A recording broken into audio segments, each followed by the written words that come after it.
শুরু করছি পরম করুণাময় অতি দয়ালু আল্লাহর নামে। যাবতীয় প্রশংসা জগৎসমূহের প্রতিপালক আল্লাহরই জন্য। আজকে আমি আপনাদের সাথে আলোচনা করব সৃষ্টিকর্তার বিষয় নিয়ে। তাহলে প্রথম বিষয়টি নিয়ে আলোচনা করি, সৃষ্টিকর্তার আবির্ভাব অথবা তিনি সৃষ্টি হলেন কিভাবে। বিষয়টি জানতে হলে আগে আমাদের সময় কি সেটা জানতে হবে। সময় হলো মহান আল্লাহ তায়ালার একটি সৃষ্টি নিদর্শন, একটি চলমান প্রক্রিয়া যা অতীত, বর্তমান এবং ভবিষ্যতের মধ্যে ঘটনাগুলোর অগ্রগতি পরিমাপ করে বা বহন করে। সময় না থাকলে কোনো কিছুই পরিবর্তনশীল বা গতিশীল, প্রবাহমান থাকত না। সময়ের আছে মৌলিক তিনটি কাল, যেমন অতীতকাল, বর্তমানকাল, ভবিষ্যৎকাল। আর সময় যেহেতু সৃষ্টি, তাই সময়ের বাইরে শুধু একটি কাল থাকে, সেটি হলো বর্তমান কাল। আর যেহেতু সৃষ্টিকর্তা সময়কে সৃষ্টি করেছেন সবকিছু পরিবর্তনশীল করার জন্য, তাই তিনি সময়ের বাইরে থাকেন। তিনি যেহেতু সময়ের বাইরে থাকেন, তার কাছে সবকিছুই বর্তমান, তাই আল্লাহ সব সময় বর্তমান থাকেন। এজন্যই তিনি সৃষ্টি নন। আর সময়ের বাইরে কখনো এই প্রশ্নটি আসবে না যে অতীত কী ছিল বা ভবিষ্যতে কী হবে, কারণ সময়ের বাইরে অতীত বা ভবিষ্যৎ বলতে কিছুই থাকে না। আর সময়ের বাইরে যেহেতু অতীতকাল নেই, ভবিষ্যৎকাল নেই, আল্লাহ কিভাবে সৃষ্টি হলেন এই প্রশ্নটি অযৌক্তিক।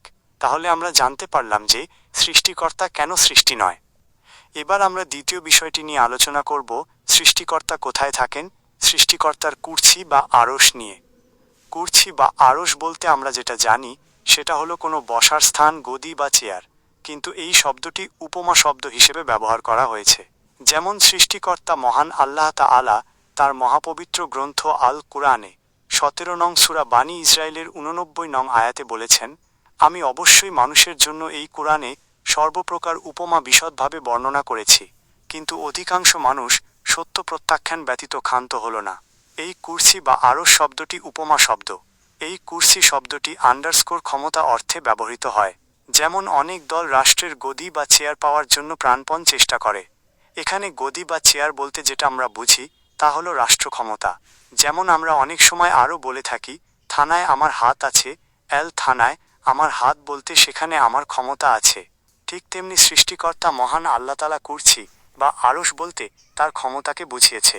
সূরা ইউনুসের 3 নং আয়াতে বলা হয়েছে, নিশ্চয় তোমাদের প্রতিপালক আল্লাহ, যিনি আকাশমণ্ডলী ও পৃথিবীকে 6টি ধাপে সৃষ্টি করেন, অতঃপর তিনি আরশে সমাসীন হন, তিনি প্রত্যেক কাজ পরিচালনা করে থাকেন। এখানে আরশে সমাসীন হন বলতে তিনি এই মহাবিশ্ব 6টি ধাপে সৃষ্টি করে সৃষ্টির পরিচালনার ক্ষমতা হাতে নেন। 23 নং সূরা মুমিনুনের 86 নং আয়াতে মহান আল্লাহ তাআলা বলেছেন, জিজ্ঞেস করো কে সপ্ত আকাশ ও মহা আরশের অধিপতি। এখানে সপ্ত আকাশ ও মহা আকাশের আরশের অধিপতি বলতে এই সপ্ত আকাশের পরিচালনা ক্ষমতার অধিকারী। 17 নং সূরা বানী ইসরাইল এর 42 নং আয়াতে মহান আল্লাহ তাআলা বলেন, তাদের কথা মতো যদি তাঁর সাথে আরও উপাস্য থাকত, তবে তারা আরশের কাছে পৌঁছাবার উপায় অন্বেষণ করত। সেখানে আরশে পৌঁছাবার উপায় অন্বেষণ বলতে সেই ক্ষমতার কাছে পৌঁছানোর উপায় অন্বেষণ করত। এছাড়াও আরও অসংখ্য আয়াতে আরশ সম্পর্কে বলা হয়েছে। 40 নং সূরা আল মুমিন এর 7 নং আয়াতে বলেছেন, যারা আরশ ধারণ করে আছে এবং যারা এর চারিপাশ ঘিরে আছে, তারা তাদের প্রতিপালকের পবিত্রতা ও মহিমা প্রশংসার সাথে ঘোষণা করে। উক্ত আয়াতটিতে তার আরশ ধারণ করে আছেন বলতে বোঝা যায় তিনি তার ক্ষমতা অনেক ফেরেশতার মাধ্যমে পরিচালনা করে থাকেন। যেমন 6 নং সূরা আনামের 99 নং আয়াতে মহান আল্লাহ তাআলা উল্লেখ করেছেন, তিনি আকাশ হতে পানি বর্ষণ করেছেন, অতঃপর তা দিয়ে আমি সর্বপ্রকার উদ্ভিদের চারা উদ্গম করি। আয়াতটিতে বোঝা যায় আকাশ থেকে পানি বর্ষণ করেন মহান আল্লাহ তাআলা এবং তা দিয়ে জমিনের যাবতীয় উদ্ভিদ উৎপন্ন করেন তার ফেরেশতাগণ। এখানে তারা কুরসি বা আরশ বহন করে বলতে এটা বোঝা যায় যে সৃষ্টির কার্য পরিচালনা অনেক ফেরেশতার মাধ্যমে করে। যেমন মালাকুল মউত তিনি প্রাণ হরণ করেন। সূরা আল হাক্কারও 13 নম্বর আয়াতে বলা হয়েছে, যখন সিংহায় ফুৎকার দেওয়া হবে। এই আয়াতে সিংহায় ফুৎকারের মাধ্যমে কিয়ামতের দিন শুরু হওয়ার কথা বলা হয়েছে। এবং আমরা এও জানি যে 6 নং সূরা আনামের 19 নং আয়াতে মহান আল্লাহ তাআলা বলেছেন, ফেরেশতা জিব্রাইল, তিনি নবী মুহাম্মদের অন্তরে কোরআন বা ওহী নিয়ে এসেছিলেন। উক্ত আয়াতগুলোর মাধ্যমে আমরা এটা বুঝতে সক্ষম হলাম যে তিনি তার সৃষ্টিকার্য বা ক্ষমতা বিভিন্ন ফেরেশতার মাধ্যমে পরিচালনা করে থাকেন।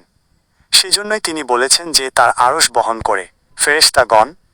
69 নং সূরা আল হাক্কা এর 17 নম্বর আয়াতে বলা হয়েছে, হাসরের মাঠে আল্লাহর কুরসি বা আরশ বহন করবে 8 জন ফেরেশতা। উক্ত আয়াতটিতে ত আরশ বহন করবে। এর অর্থ হল সেদিন এই কিয়ামতের দিনের কার্যাবলী ৮ জন ফেরেশতার মাধ্যমে সম্পন্ন করবেন। এ ব্যাপারে পবিত্র কোরআন মজিদের আয়াত এসেছে। ৭৫ নং সূরা আল কিয়ামাহের ১৫ ও ১৬ নম্বর আয়াতে বলা হয়েছে, তাদেরকে তাদের মাথার সামনের অংশ ও পা ধরে টেনে নিয়ে যাওয়া হবে।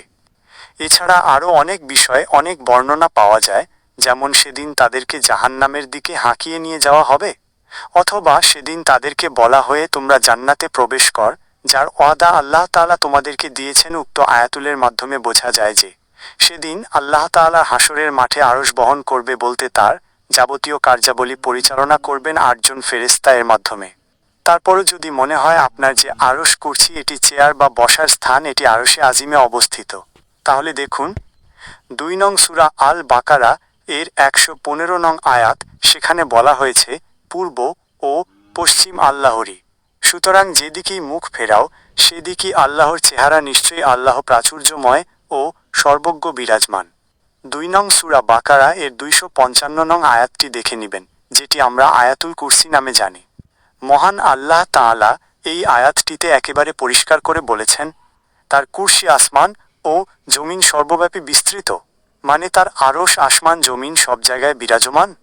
এখন আপনি বলতে পারেন আল্লাহর কাছে পৌঁছাতে ৫০,০০০ বছর সময় লাগে, এরকম একটি আয়াত আছে? ৭০ নং সূরা মারিজের ৪ নং আয়াতে মহান আল্লাহ তাআলা বলেছেন, ফিরিশতা এবং রূহ তার দিকে ঊর্ধ্বগামী হয় এমন এক দিনে, যা পার্থিব দিনে ৫০,০০০ বছরের সমান। এই আয়াতের বিষয়টি বোঝার জন্য একটি দৃষ্টান্ত বর্ণনা করতেছি। আমরা জানি যে আমাদের এই পৃথিবীতে শ্রেষ্ঠ ধনীদের মধ্যে একজন হলেন ইলন মার্কস, যার একদিনের আয় $৬০০ মিলিয়ন, যা বাংলাদেশি টাকায় প্রায় ৭,২৬৪ কোটি টাকা। আমি দৈনিক আয় করি ৫০০ টাকা। এখন ইলন মার্কস একদিনে যেই টাকা ইনকাম করে, সেই টাকা আমার ইনকাম করতে কয়েকশত বছর লেগে যাবে। এখানে ইলন মার্কসের দিনটি এবং আমার দিনটি একই, কিন্তু ইলন মার্কসের প্রভাব, প্রতিপত্তি, গুণ ও ক্ষমতা আলাদা। ঠিক তেমনি সূরা মারিয় এর বর্ণনাটি এমন যে ফেরেশতা এবং রূহ আল্লাহর কাছে পৌঁছায় এমন একটি ধাপে বা স্তরে বা সময়ে, যেটা আমাদের হিসাবে ৫০,০০০ বছর লেগে যাবে। সৃষ্টিকর্তা বিষয়ে আরও অনেক প্রশ্ন থেকেই যায়, সে বিষয়গুলি নিয়ে আরেকটি ভিডিও তৈরি করব পার্ট 2-তে। আপনাদের উপর শান্তি বর্ষিত হোক। সালামুন আলাইকুম।